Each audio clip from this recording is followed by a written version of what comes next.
Di Rabiqah, Rumel menampilkan manuskrip-manuskrip palsu. Hanif mengutip Wafi tidak mengerti. Ini tulisan dari Kiai Haji Imaduddin Utsman Al-Bantani.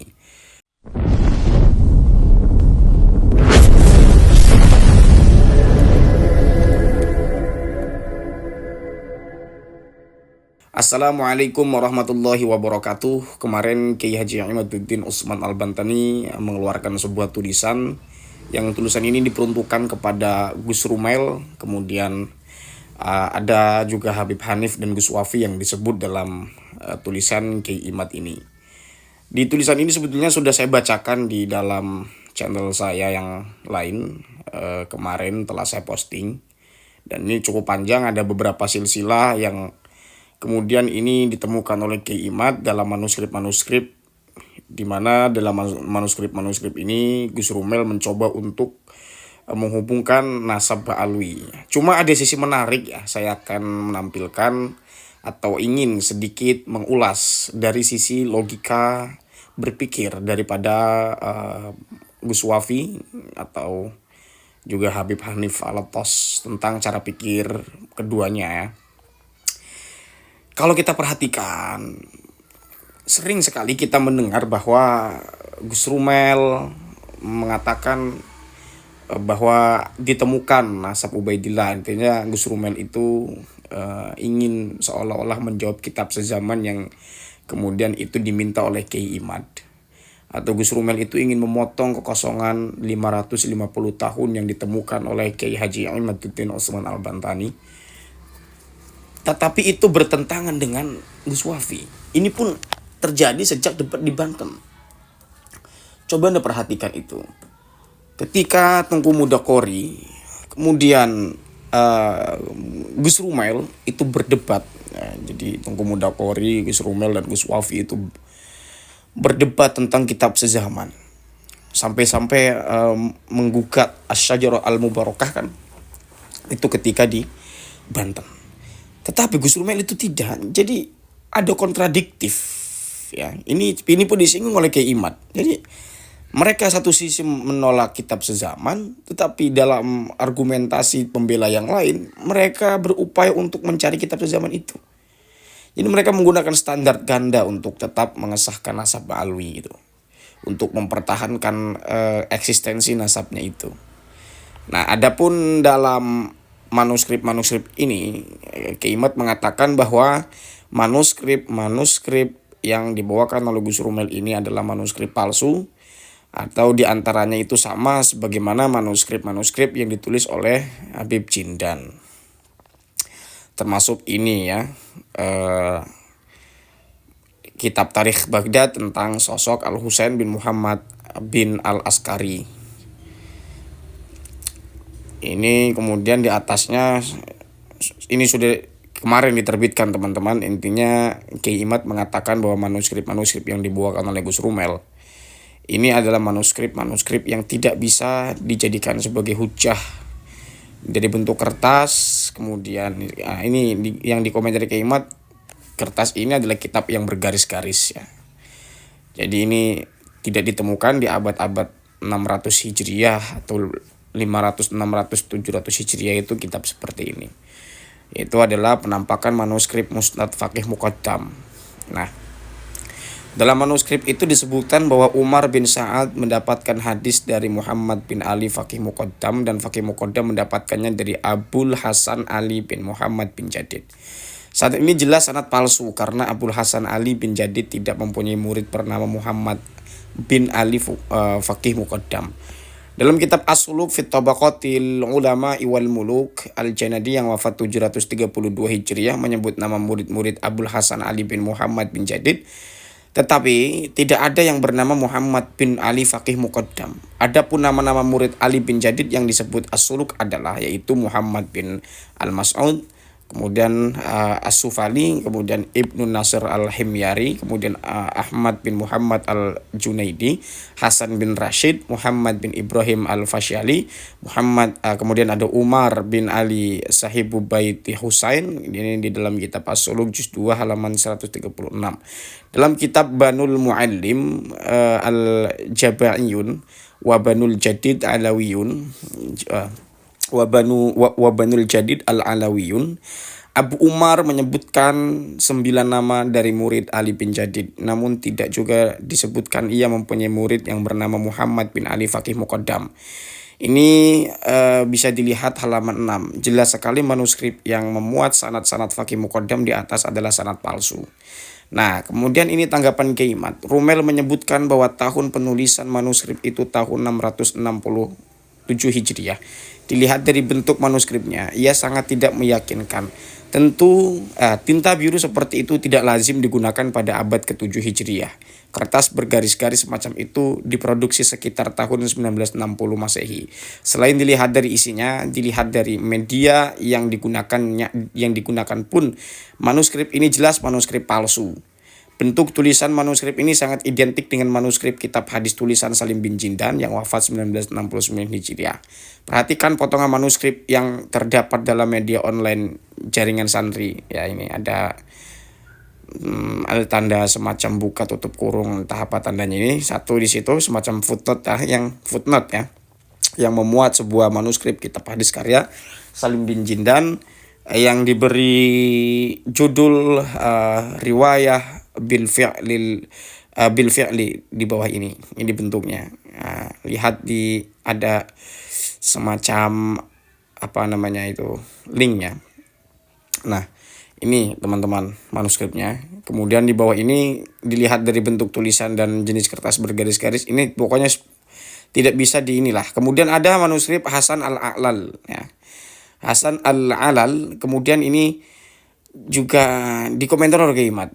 Ada salinannya di bawah itu. Haddatsana Al-Hasan bin Muhammad al-Alal qala haddatsana Abul Hasan Ali bin Muhammad bin Ahmad bin Isa al-Alawi al-Uraidhi qala haddatsana Ami Abdullah ibnu Ahmad al-Abah bin Isa al-Alawi Nazilul Yaman qala haddatsana al-Husain bin Muhammad bin Ubaid al-Askari Abi Bagdada ya. Inilah penampakan manuskrip yang katanya ditemukan atau dibeli Rumail. Sanad itu menyebut nama Abdullah bin Ahmad bin Isa atau ayah Alawi yang katanya mendapat hadis dari Al-Husain bin Muhammad bin Ubaid bin Al-Askari. Nampaknya manuskrip inilah yang dijadikan dasar Hanif Al-Attas ketika di Rabi'atul Alawiyah, yaitu tanggal 7 bulan 9 2024 kemarin. Menyebut bahwa nasab Ba'alwi sudah disebut tahun 460 Hijriah. Manuskrip ini pula dikutip Wafi dalam presentasi nasab Ba'alwi di Pamekasan. Hanif dan Wafi adalah dua orang yang tidak konsisten. Satu sisi mereka menolak kitab ini yang saya katakan di awal ya.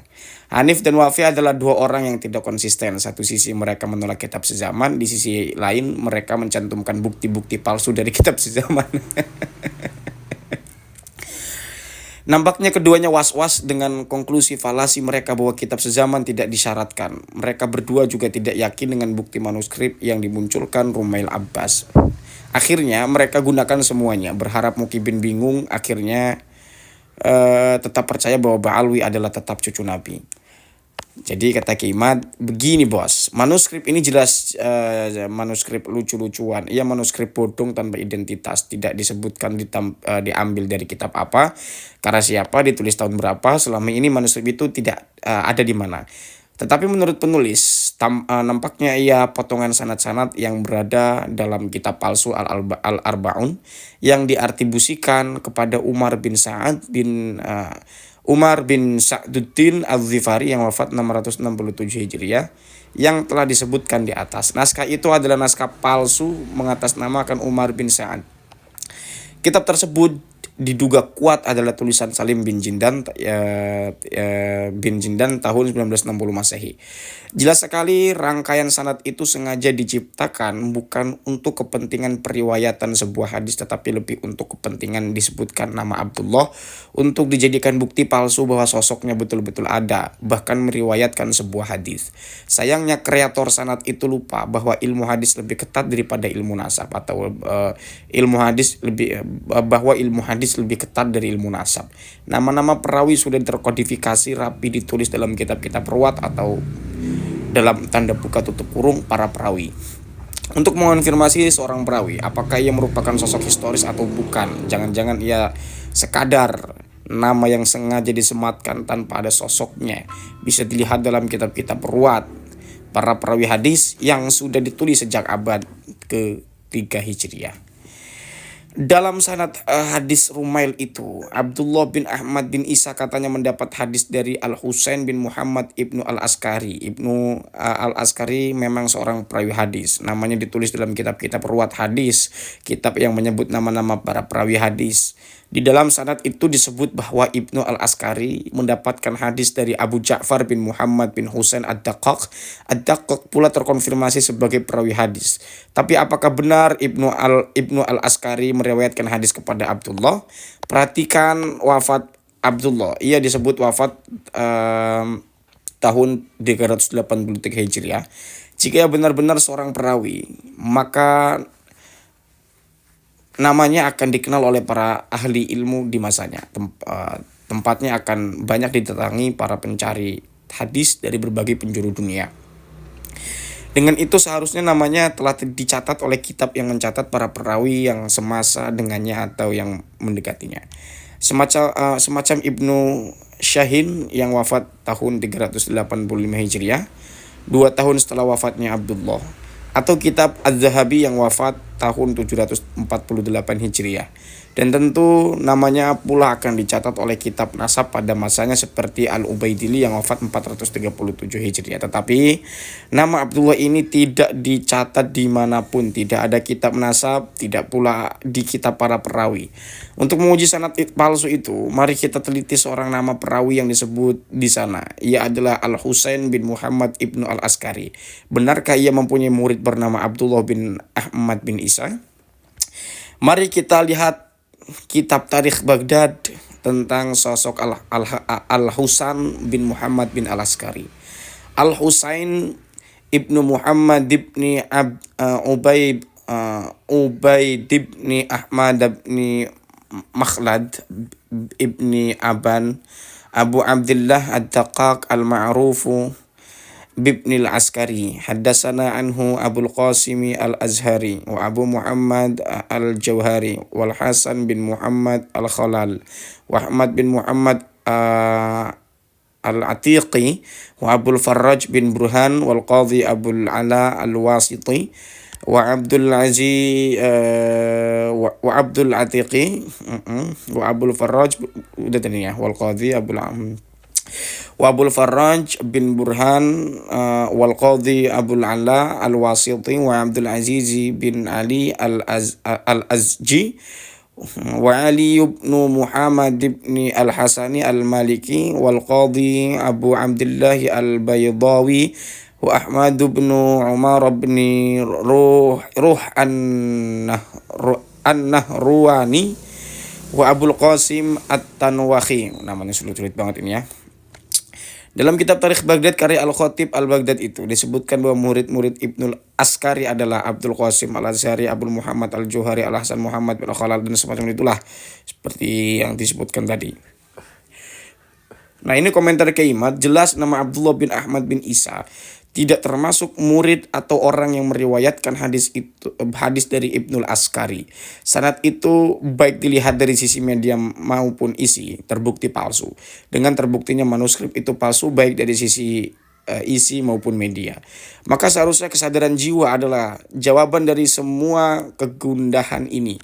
Keikhlasan menerima takdir Tuhan adalah obat peringan rasa sakit. Lalu beradaptasi adalah perawatan yang menjanjikan kesembuhan. Semakin cepat beradaptasi maka akan semakin cepat kembali kepada sedia kala. Semakin melawan takdir Tuhan maka akan semakin lama rasa sakit mengurabi jiwa. Akan semakin dalam perih dan luka. Toh banyak manusia hidup dalam kemuliaan dan kehormatan tanpa adanya atribusi nasab leluhur mereka. Bahkan mayoritas raja dan penguasa dunia hari ini bukanlah dari mereka yang menjadikan nasab sebagai modalnya. Penulis Imaduddin Utsman Al-Bantani. Sekian dari saya teman-teman yang dapat saya sampaikan, kurang lebihnya saya mohon maaf. Hadanallahu wa iyyakum ajma'in. Salam cinta demo untuk semuanya. Wallahu huwal muwaffiq ila aqwamit thoriqin. Wassalamualaikum warahmatullahi wabarakatuh.